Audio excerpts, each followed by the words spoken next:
Guys, choosing work boots used to always be a compromise where you either have to sacrifice comfort or durability. I grew up on job sites. Believe me when I tell you, I've worn my share of work boots. Brunt has finally changed this predicament. They've designed a boot as comfortable as your favorite sneaker for any job site. Trainer Eric Gerwad grew up blue collar, and he started Brunt after his friends in the trades encouraged him to build a workwear brand that was made for them. And how cool is this? All Brunt products are named after guys Eric grew up with. Whether you need waterproof, safety toe, or soft toe, you want to pull them on or lace them up, they got you covered. Brunt is so confident in these products, they'll let you try it on the job, risk-free. For a limited time, my listeners can get $10 off at Brunt at checkout by using code Chael. Just head to bruntworkwear.com/Chael. Use the code Chael. You're all set. Brunt also offers a full range of high-performance gear built for tough jobs. Whether it's heavy-duty work pants or weather-resistant jackets, Brunt designs reliable, durable workwear to keep you protected. Right now, my listeners get a save $10 off at Brunt simply by using code Chael at checkout. Just head to bruntworkwear.com/Chael. Use the code Chael at checkout, or just click on the link below. And if they ask, tell them Chael sent you. Nicky, Rod, Duarte, go at it last night. Who's number one? And who's number one is extremely legitimate at following through with their brand identity of finding out who's number one. It's as simple as that. And at the end of the night, the announcers, I believe it was Ricardo himself, said, all right, Nicky Rod, for now, is the best grappler in the world. A comment like this was made, was Ricardo or his partner, but I'm sharing with you. I appreciated that the comment was made because that's what it was about. I come to you as an amateur wrestling fan. We have something called the Junior Nationals. Takes place in Fargo. And that is the national tournament.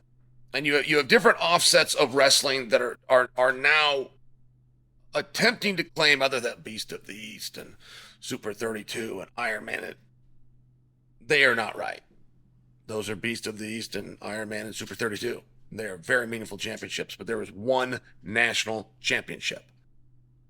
And I will see rankings, and I will see guys, and I'll even see scholarships and guys that are rewarded that don't go to Fargo. If you don't go to Fargo, you don't get to be national champion, and you don't get to be the number one ranked. I'm just sharing that with you. If you win Fargo, you are the number one guy in the country. And I bring that because who's number one? It's a big deal to find out for two reasons.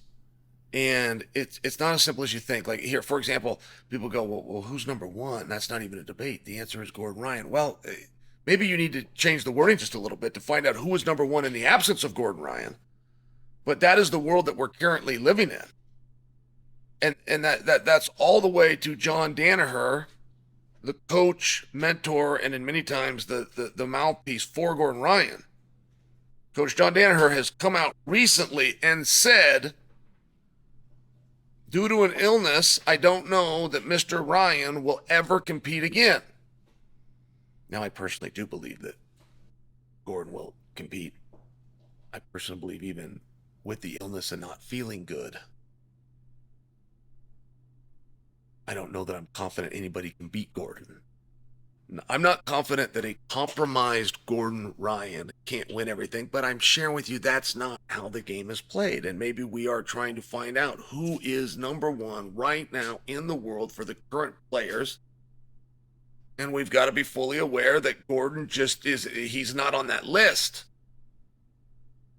And it's an important thing to know because you can't have your comeback match if you don't leave first, and maybe that's all this is for Gordon. I believe Gordon's going to be back. But I also believe, even with the illness, that Gordon, I'm not confident I've seen someone that can beat him. He is a rare and amazing talent.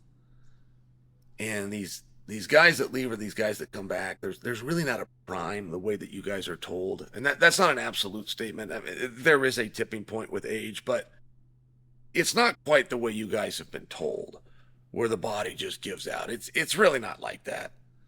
And the guys that have all gone through it have accepted where you let them off the hook and so, well, father time catches up. But they know the truth, which is mentally they checked out, whether it was 6 months ago or it was 3 years ago.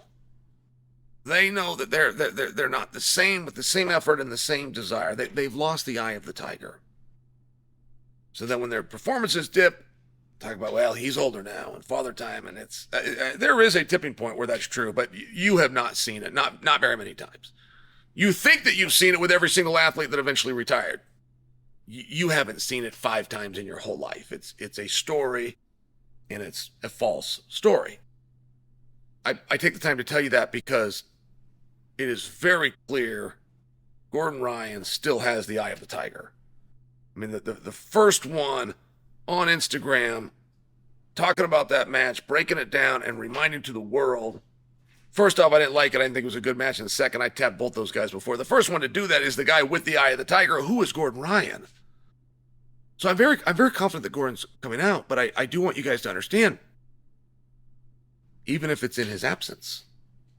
We went through this in wrestling. We had a guy called John Smith, and there is not a doubt out there that John Smith, who retired in 1992, would have been the world champion in 1993. We saw this with Greco-Roman before. We've had certain guys that have retired and they haven't done it. The rumors from world champions are that Chael Sonnen was still the guy. There's a belief by many that Chael is the guy right now, but he's not in the tournament. And so I'm just sharing there are times in somebody's absence. In MMA, we've seen this, just to give you an example. It's very unfair, and it happened to a friend of mine, Daniel Cormier. Daniel Cormier became the champion of the world. He was the absolute best in the field.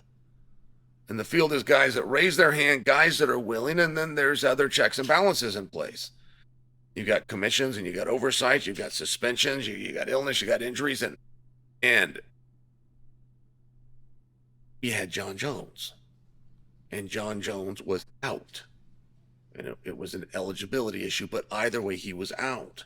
So for that time, we had to find the best in the world. And if you want to elaborate on it, you want to say the best in the world in the absence of Jon Jones, go ahead. But we did contest that. And we did, as a community, find out. And that answer was Daniel Cormier.